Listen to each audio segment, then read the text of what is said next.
everyone. I'm so excited to be back with you today and to share some of my top 3 herbs that I have been using over the last few months, especially as just kind of the collective consciousness and also our individual consciousness, maybe feeling a bit more stressed out, a bit more anxious. I really hope that you experiment with these. Of course, I'm not a doctor, and so I would highly recommend that you not only get your own constitution checked out with an Ayurvedic doctor or health practitioner that you trust. That being said, these are very safe herbs, and especially compared to a lot of over-the-counter sleep aids that are considered or deemed safe but have a whole host of side effects. From a lot of people that I've talked to right now, it's just been so common and just such a common thing that I think people don't really talk about, because I think maybe just on some level it's just another way that we have been told or just accept that this is basically being sleep deprived all of the time, and this is just not something that you can really keep up for too long. Thanks for joining me, and let's get started on the 3 herbs that I recommend to help you not only fall asleep but stay asleep and get a really healthy, nice, restful sleep. Okay, so the first herb I want to talk about today is let me just cover the thing, is called passion flower. This passion flower, this is recommended to me, and I'm so glad I tried it. It's simple. Have it in a tincture, or you can use it in just a powdered form and just mix it with hot water. Drink in the evening. It's very gentle feeling. I would say you could even take this during the day if you're having some mild anxiety. Just do be careful. Like I said, you can always up the dose, but you can't always lower the dose. So start slowly and try this out. This is something that I've used and kind of returned to over and over again, and it just brings this sense of calm. Like if you imagine being kind of wrapped in a warm blanket and like on a cool evening with like some hot tea, and just that really like soothing, comforting feeling. I would say it takes about 15 or 30 minutes to kick in, but I don't think that's, you basically just take it, brush your teeth, do whatever routines you usually do to get ready for bed, and then you'll feel just that much more ready to get tucked in and to have a nice restful sleep. So I would give this one a try first if you're going to start experimenting with. So again, that's passion flower. So give it a try and leave a comment below if it's something that you already tried and what your experience with it has been. So far, mine has been extremely positive and very helpful. It is also something that if you do wake up in the middle of the night, you could take a bit of this to help you fall back asleep. So that first one I would say is passion flower. Give it a try and let me know what you think. Okay, so the second one that I'll mention is called, and I apologize if I am mispronouncing this, but it's called Shankha powder. This is another one that is specifically targeting your brain and your brain function. And again, this is something that I could see in a smaller dose, and a much smaller dose than you would take in the evening, could really help with focus, and with it increases the blood flow to your brain. So it really helps just any kind of cerebral activity. If you're finding that you're having difficulty in that way, or anxiety is getting in the way of you being able to focus, this is a beautiful herb to incorporate into your daily regimen. I will say it's much more powerful than passion flower. So if you take this at the recommended dose, which is sent forth to a half teaspoon, I've taken half teaspoon, and wow, you will feel very tired. It will definitely just bring everything down. You will want to lie down, which is great. I mean, that's basically what it's doing. So extremely powerful. It's also really cool because like herbs, not always just like this for that. So if you're having restlessness, cramps, headaches, digestive issues, these could all be underlying things that are actually causing you to not be able to sleep. Yes, your digestion especially. If you're having digestive issues, you're not going to be able to sleep well. So yeah, give this one a try. And I also will say this is really nice because the taste is quite mild. I can just put this in warm water and drink it, and I don't need to do anything else to mask it. So that's really nice too. So give this one a whirl. Also, Banyan Botanicals is a beautiful company. I highly recommend them. High quality stuff. So give that a try. Okay, the last one is called Jadamansi powder, also called spikenard. This is Also very powerful, very potent. It has a whole host of applications.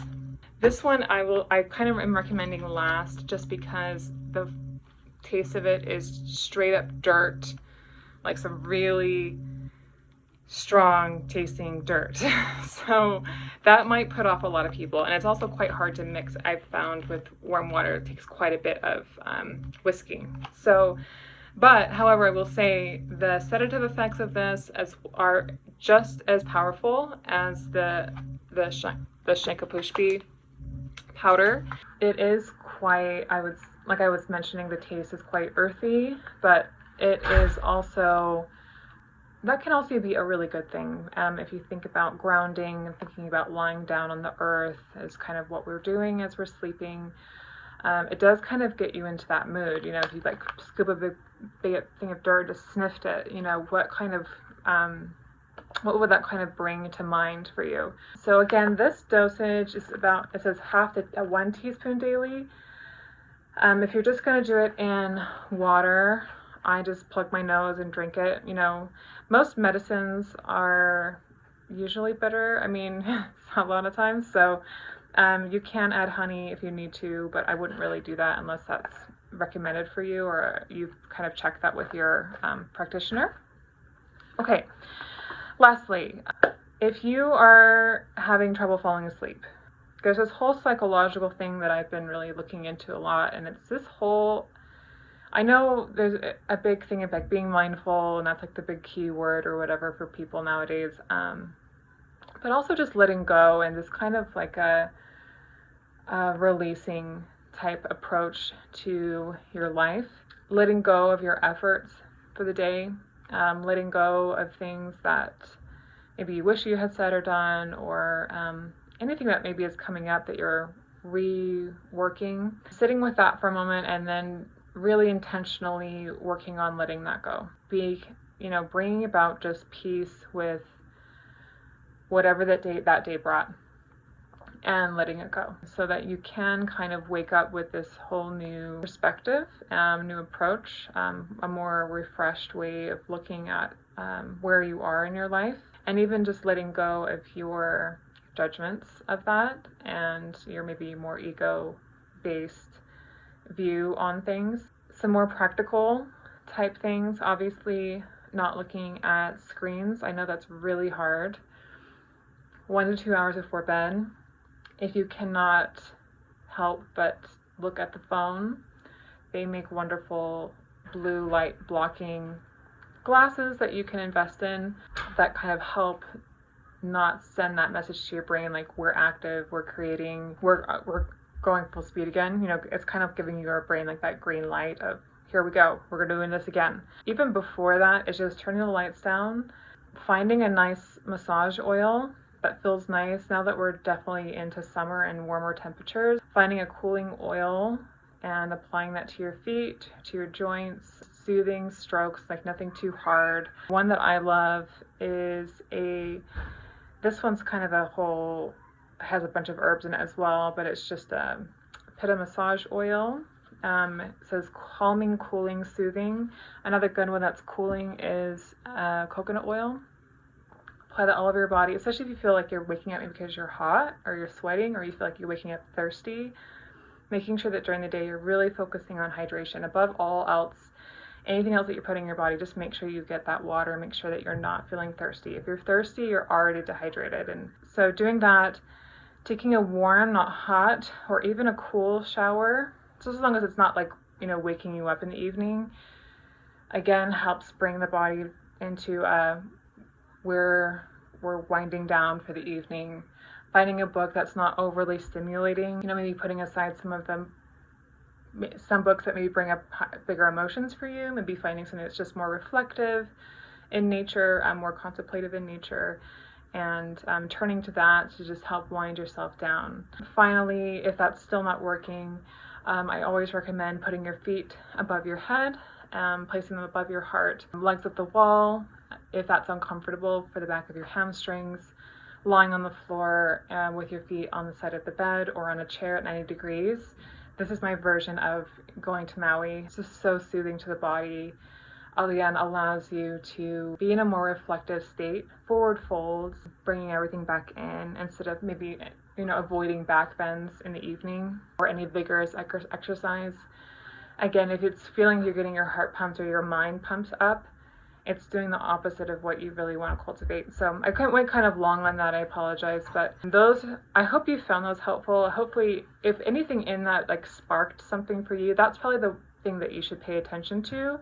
So, because I know I gave you a lot of information, so just write whatever that was down.